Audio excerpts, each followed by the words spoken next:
Ah, la France, ce beau pays qui est le nôtre et qui rayonne à l'international par sa culture, son patrimoine, mais aussi et surtout pour sa gastronomie. Et justement, aujourd'hui, un constructeur automobile français tente bien d'élever l'automobile au rang d'art de vivre à la française. J'ai nommé DS. Et aujourd'hui, justement, DS nous a confié le volant de sa DS9 dans sa finition Esprit de voyage, une berline grand luxe qui respire le savoir-faire français en matière d'automobile. Mais aujourd'hui, eh bien, plus qu'un essai, nous allons partir à la rencontre de Julien Dumas, le chef étoilé du Saint-James à Paris, pour tenter d'allier gastronomie au plaisir de l'automobile. Alors, installez-vous confortablement, c'est parti pour une rencontre Made in France.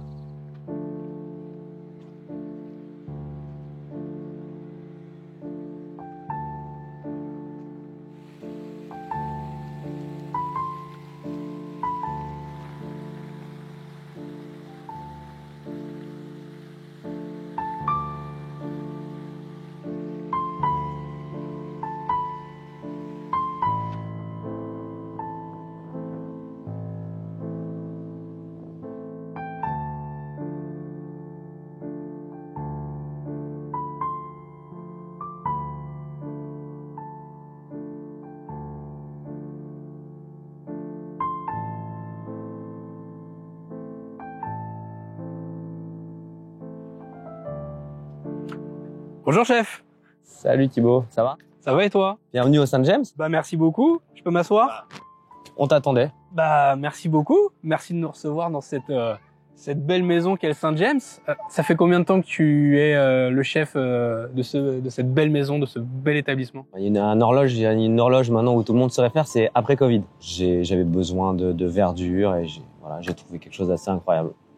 Et justement, tu parles de verdure, c'est je crois un petit peu ton leitmotiv aussi quand tu cuisines, parce que tu es très branché sur le végétal, si j'ai bien compris. Ça, c'est vraiment pour nous et pour moi surtout. Et puis on donne un peu le là à tout le monde ici, que ce soit le bar ou n'importe quel secteur de la restauration. C'est vraiment essayer de se servir de ce que nous donne la nature et surtout et essentiellement de notre potager à Nonville. Enfin, la dernière fois que j'y suis allé, c'était la pleine période de la rhubarbe. On avait les premières framboises et du coup, on a créé un cocktail autour de la rhubarbe et de la framboise. C'est notre moteur. Voilà. Et t'as un plat signature, toi, ici, quand on vient au Saint-James? Est-ce qu'on a le plat emblématique du chef Julien Dumas? Les plats signature, c'est des plats qui sont un peu figés dans le temps. Moi, j'ai besoin d'avoir ce côté très instinct. Donc, on va avoir une préparation à base d'encornet qui représente et qui reflète complètement l'encornet dans les profondeurs de l'océan, comme si on allait l'attraper et qu'il faisait tout pour s'échapper. Donc voilà, avec une grosse tache d'encre pour un peu disparaître. Et ça, c'est un encornet. Il y a une base de sauce qui bouge un peu, il y a la garniture à l'intérieur qui bouge un peu, mais la façon de le travailler est toujours la même. Donc il y a le côté végétal, mais tu parles d'encornet, donc il y a aussi le maritime, le marin, qui a une place prépondérante dans ta carte et dans ta cuisine. Je suis un amoureux de la mer. Vraiment, je suis un amoureux de la nature et notamment de la mer. Donc c'est vrai que j'ai un lien très fort avec la Bretagne et ma marraine qui avait un hôtel-restaurant à Carnac là-bas. Et c'est là où tout a commencé pour moi, pour la cuisine. Et puis c'était entre restaurant, bord de mer, marée basse, des poissons. Donc voilà, j'ai été bercé à la Bretagne depuis ma plus tendre enfance. Chef, tu m'as parlé d'un lieu un peu secret où tu vas justement cultiver tes légumes, tes herbes aromatiques, tes fruits pour tes recettes. C'est quoi ce lieu? On ne peut pas le dévoiler maintenant, mais par contre, je peux t'inviter à découvrir ce lieu un peu fantastique. Eh ben alors on y va? Allez, let's go!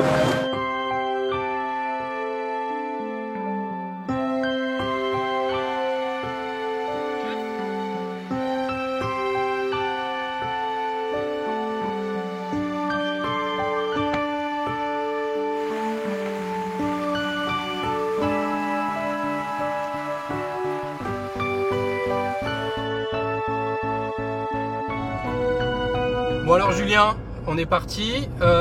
Déjà à chaud comme ça, c'est quoi tes premières impressions à bord de cette DS9? Moi, ce que j'aime beaucoup, c'est l'ergonomie si on parle de l'extérieur, j'aime beaucoup le design. On a l'impression qu'elle te porte un peu vers les endroits où tu as décidé. C'est comme si tu appuyais sur un bouton et puis hop, ça y est, tu t'y retrouves, quoi. Parce que là, tu as la place de roi. Hein. C'est presque plus agréable d'être à ta place qu'au volant, même si c'est toujours agréable de conduire une auto comme cette DS9. Mais là, clairement, tu es à la place du roi. Et moi, je sais que tu as, en plus de ça, des liens d'affinité assez particuliers avec DS, non? Ah oui, alors il faut savoir que mon grand-père roulait en DS. D'accord. Il adorait ça, il collectionnait les DS. Enfin, c'était pas un grand collectionneur avec beaucoup de pièces, mais surtout, voilà, il en avait 2-3. Il adorait ces voitures. Donc, okay.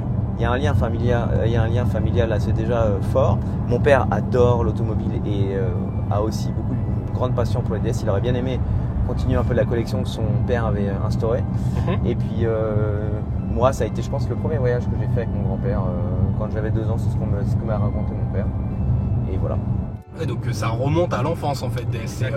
T'es pas juste ambassadeur aujourd'hui, t'es aussi un inconditionnel de DS depuis ta tendre enfance grâce à ton grand-père.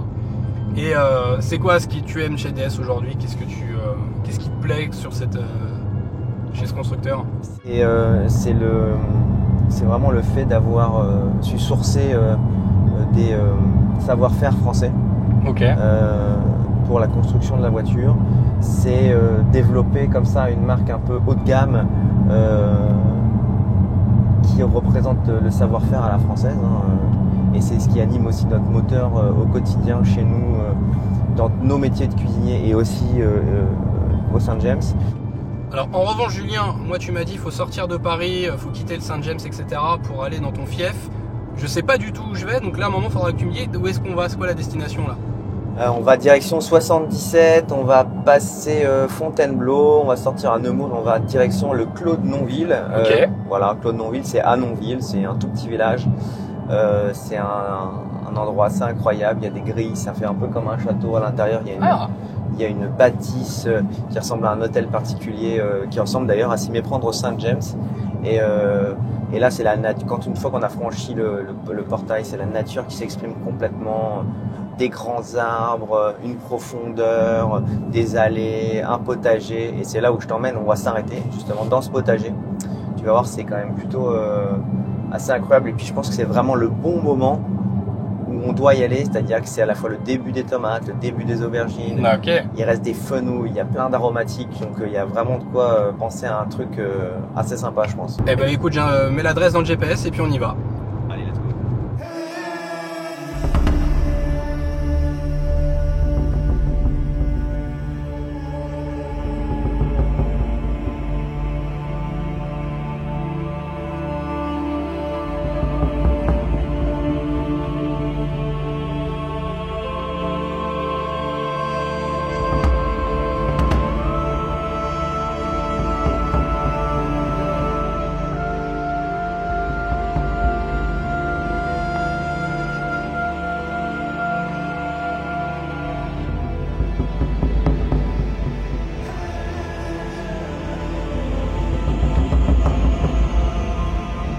Bon Julien, on est arrivé, on est dans ton fief, ton potager, qui a l'air immense. T'as combien de superficie ici là déjà? Écoute, à peu près 1 hectare, un peu plus, entre les vergers, le potager avec des légumes de plein champ sans abri, plus loin avec des abris, c'est ça, il y a les rhubarbes, les fraises, tout ça, ça doit faire un peu plus qu'1 hectare. Ah ouais, donc t'as un beau terrain de jeu déjà, t'as de quoi faire. Bon, pour la recette du jour, t'as besoin de quoi? En quoi je peux te être utile? Quels sont les ingrédients nécessaires? Écoute, quand on regarde un peu le potager là, il faut vraiment, je vais essayer de prendre l'expression du potager à l'instant T. Je vois un peu de fenouil. Un peu de menthe chocolat, on va aller chercher là-bas un peu d'herbe aromatique pour commencer, puis après on va prendre un peu de fenouil, on va aller dans les vergers, et puis vraiment on va essayer de penser au fur et à mesure qu'on va remonter cette recette. Ça marche, donc un plat de saison quoi, qui sent bon l'été. C'est ça. Plein de couleurs dans l'assiette. Végétal. Le végétal, ça marche. Bon, ça c'est ce qu'on appelle de la menthe chocolat. De la menthe chocolat, voilà. Alors je connais pas. Je connaissais la menthe, mais alors la menthe chocolat. Menthe chocolat, tu peux goûter si tu veux. Ouais, vas-y, je suis curieux. C'est vraiment l'expression d'un after eight, tu vois. Ah, d'un after eight. Alors ça, c'est ma mère qui va être contente. Maman, si tu nous regardes. Tu vois, au début, t'as pas grand chose, mais après, c'est comme si tu croquais cette pellicule de chocolat et boum. Il y a un effet vachement boost qui arrive après, ouais. tout de suite. Donc on va en cueillir 4-5 branches. 4-5 branches. Tu veux quoi? Des grandes, des moyennes? Comme ça, regarde, tu prends, tu fais comme ça, on Ok. va laisser comme ça pourra repousser un peu. Il faut essayer de D'accord. prendre celles qui ont un peu les fleurs, tu vois. Un peu les fleurs, ok. Voilà. Donc ça c'est bon, chef? Impec. Super. Comment tu conçois tes recettes d'ailleurs, Julien? Est-ce que tu viens au potager et tu dis tiens j'ai ça et ça te donne des idées? Ou est-ce que avant d'arriver au potager, tu sais déjà ce que tu veux? Comment tu procèdes? Ça dépend beaucoup. C'est les filles qui travaillent ici, c'est-à-dire Camille et Lucie, elles vont D'accord. m'envoyer des informations. J'essaie de m'inspirer d'un moment dans le potager. Le fenouil, il faut qu'il soit bien. Tu vois, on peut pas prendre les premiers parce que là, ils sont Ok. limite en train de monter en fleurs. Donc, tu vois, il y a les grandes tiges et c'est là où ils font beaucoup de fibres. Je vais plonger un peu au cœur du potager. Je te suis, moi je Ouais, connais vas-y. pas. Comme j'ai pas envie de te cueillir n'importe quoi. Il faut trouver, tu vois, une sorte de bulbe quand même qui ressemble à du fenouil que tu peux trouver. Tiens, j'en ai un là. Qui ressemble un peu à un fenouil, tu vois. Ah oui, ah, mais ça ressemble vraiment à ce que tu as dans les étalages en fait, à C'est part ça. la racine. C'est ça, on va retirer la racine, on va retirer les premières feuilles qui sont fibreuses, puis après Ok. on va le cuire doucement, on verra après. Sympa. Attends, je vois des fleurs de coriandre là, on va s'arrêter aux fleurs de Des coriandre. fleurs de coriandre, c'est les petites fleurs blanches là, Les c'est ça? blanches, exact, tout à Eh, fait. tu m'embauches, c'est bon? C'est bon, ouais. Je travaille en cuisine. c'est dingue. Alors regarde, tu vois, c'est très très beau. Ok, Si tu veux en goûter une aussi, tu vas voir, c'est très bon. Merci. Ça va parfumer. Donc on a d'abord là je vous montre. le côté très intense et très frais de la menthe. On a l'acidité de la Je rhubarbe. mets tout dans la bouche d'un coup. Mets tout, vas-y, tu verras. On va prendre carrément le pied entier pour faire un joli bouquet. Qu'est-ce qui nous manque, Julien? Écoute, on va aller chercher de la rhubarbe au fond. Et puis après, un peu plus loin, on aura pêche abricot. On va voir si c'est mûr. Même si c'est pas très mûr, je veux dire, on s'en fout un peu. D'accord. Parce que on veut aller chercher l'acidité du fruit. Bon, j'ai hâte de retourner avec toi au Saint-James pour cuisiner tout ça parce que ça met l'eau à la bouche. Je pense que chez vous aussi, là, regardez la vidéo, ça doit vous donner un peu faim tout ça. C'est vraiment, faut se dire, vraiment, c'est là, on est en roue libre, hein, si on peut parler comme ça. Ouais, bien sûr. Complètement. Bah, ça tombe bien, hein, C'est- Auto Plus, roue libre. Là, j'aime beaucoup le. C'est que rien vanne. n'était prévu, tu vois. Ouais. Voilà, donc tu vois, on va essayer de cuire ça un peu naturellement. Ok. On va délivrer quelque chose d'assez brut dans l'assiette avec le fenouil au centre. Ouais. Et puis après, on va tout utiliser dans le fenouil parce qu'on a une cuisine quand même vachement éco-responsable. C'est-à-dire on essaie de tout réutiliser. Ah, c'est un métier tout ça. Hein. T'es pas chef étoilé pour rien. Bon, on a tout ce qu'il faut, Julien. On a tout On ce a- qu'il faut. Bon, bah, on remet tout dans la voiture et on y retourne. On repart au Saint-James. Let's go. Allez, c'est parti.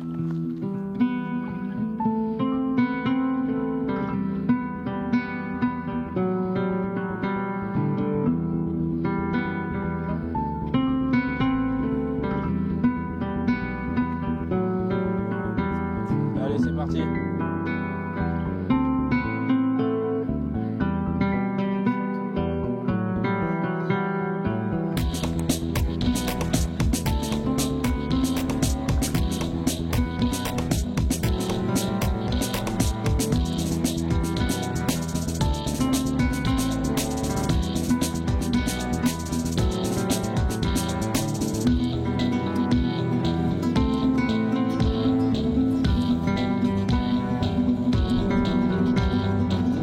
Bon, Julien, t'as changé de place.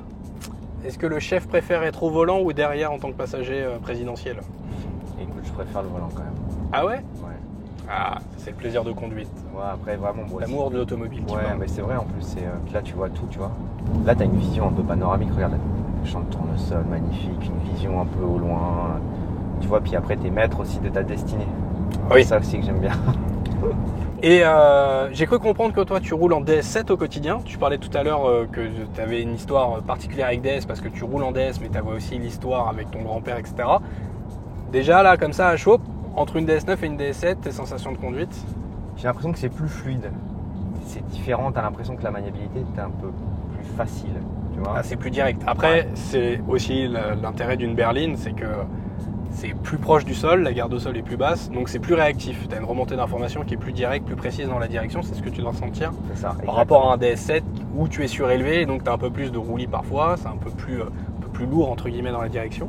Donc c'est normal que tu ressentes ça, mais c'est intéressant d'avoir ton avis. Par contre, tu perds pas le fil de DS, c'est-à-dire que même si tu as plus de, on va dire plus d'accroche, hein, c'est ce que je comprends, pas d'accroche, mais plus de sensations de route, on va dire, tu restes quand même dans un confort assez incroyable, quoi. Je veux dire, tu vois, puis tu peux enquiller des kilomètres, voilà. Alors après, tu es passé en mode sport. On a vu, moi qui ai essayé la voiture aussi avant de venir te voir, il y a quand même une grosse différence en termes de confort. Quand tu étais passager, on était en mode hybride, c'est-à-dire qu'on était quand même sur un mode de conduite qui, à mon sens, est le plus polyvalent et le plus agréable à l'usage. Là, tu es en mode sport. Est-ce que toi, au niveau du confort, tu trouves une différence par rapport à… C'est sûr que c'est un peu plus rigide. Hein. Tout est le volant et du coup, ça devient plus ferme. Et tu sens aussi que dès que tu appuies sur la pédale, tu sens qu'il y a tout de suite un peu plus de détection de pied, on va dire. Plus de réponse, ouais. Plus de réponse, ouais. Et voilà. Après, c'est sûr que… Et tu roules en sport au quotidien, toi, justement? Non, moi je fais confort ou hybride. Oui, donc finalement, tu restes avec les modes les plus polyvalents. Bon, il nous reste combien de temps, Julien, avant d'arriver au Saint-James, là? 5-6 minutes, allez. Ok. Max. Bon. Après, il y a la recette à faire, donc moi j'ai hâte, parce qu'on a tout notre fenouil, nos pêches, nos abricots, tout ça qui sont dans le coffre, donc faut pas tarder, quoi. Faut pas que je me gourde dans les cuissons. Sinon, non, mais je pense que ça va aller, Julien. Je pense que j'ai confiance en toi. Ne t'inquiète pas. On aura fait tout ça pour rien, sinon. Ah, ça serait dommage. Bon, allez. Nous, on se retrouve très vite dans les cuisines du Saint-James. À tout de suite.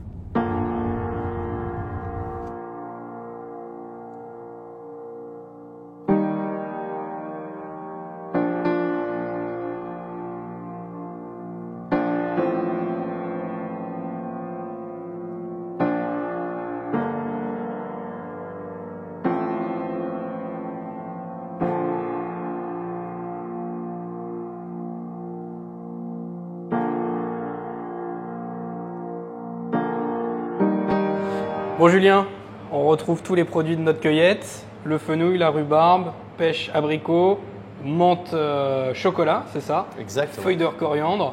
Et avec ça, on fait quoi? Un plat, une entrée, un dessert? On peut faire les deux. Là, on va partir sur une entrée. D'accord. Si cette entrée-là, vous voulez la faire en plat, on peut multiplier les quantités par 1,5 voire 2. Alors, par quoi on commence? Du coup, écoute, on va commencer par ce qu'il y a de plus long, c'est-à-dire cuire le fenouil. Là, ça part combien de temps en cuisson? Là, c'est quelque chose d'assez tendre. Je pense qu'on en a pour à peu près 5 à 7 minutes sur une toute petite ébullition. Dès que ça bout, hop, 5 minutes, peut-être 5 minutes d'un côté, 5 minutes de l'autre, ça fait 10 minutes. Voilà. Pendant ce temps-là, on va je vais te faire un peu bosser pour la peine. Tu feras attention, le couteau il coupe un peu. Oh là là. J'ai appris qu'il fallait mettre les doigts comme ça pour éviter de se couper, c'est ça? Exactement. Les doigts, il faut qu'ils rentrent complètement comme ça. En fait, c'est ce qu'on appelle ici un garde-fou. C'est-à-dire que ton couteau, il va venir longer ton doigt, hop, et puis après couper. Ah mais j'ai même pas besoin de forcer en fait. T'as vu? Oui, ça c'est un monsieur japonais qui me l'a fait. Voilà, et tu me fais la même chose de l'autre côté. Ça vous va, chef? Impeccable. Ouais, c'est bien, c'est épais. C'est ce qu'on aime dans les entrées un peu comme ça. Un peu de gourmandise. Exactement. Est-ce que ça te va? C'est moins bien fait, c'est moins droit. Oui, mais c'est pas grave, c'est très bien comme ça. Hein. Et puis on va les mettre à mariner. Donc mariner, c'est ça. On les plonge juste comme ça.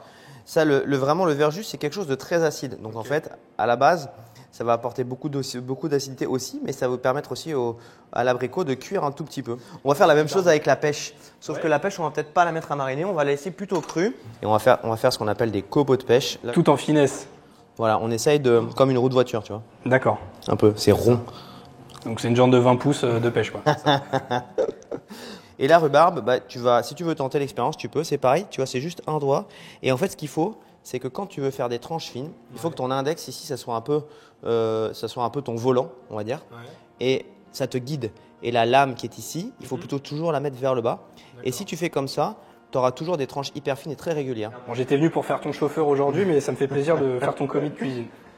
Bon là, le fenouil il est cuit parce que j'ai mis 5 minutes à faire mes rhubarbes, là c'est ça? Donc je pense que tu as eu le temps de faire cuire le fenouil correctement. On a enlevé une ou deux feuilles. Parce qu'on rappelle ce que tu disais tout à l'heure quand tu étais au potager au Clos de Montville, tu innoves là. C'est-à-dire que tu es parti en roue libre pour te citer. Voilà. Et là, on va passer un peu le temps. On va papoter voiture pendant qu'on va éplucher la menthe. Allez. Si tu avais une voiture, toi, de tes rêves, ça serait quoi? La voiture, la DS de ton grand-père, par exemple? Écoute, franchement, oui. Parce que, tu vois, j'ai aucun souvenir de cette voiture. Ah ouais? Non. Mais vraiment, parce que bon, mon grand-père est parti tôt aussi, quasiment, je pense, la même année que ma mère. Et j'ai plus du tout de souvenir de ce dont me parlait mon père, tu vois. Et tu vois, j'aimerais revivre cette expérience. J'aimerais revivre ce moment. Un peu par nostalgie, forcément, pour être avec mon grand-père, je pense, mais aussi parce que mon père me parle des systèmes hydrauliques qu'il y avait à l'époque.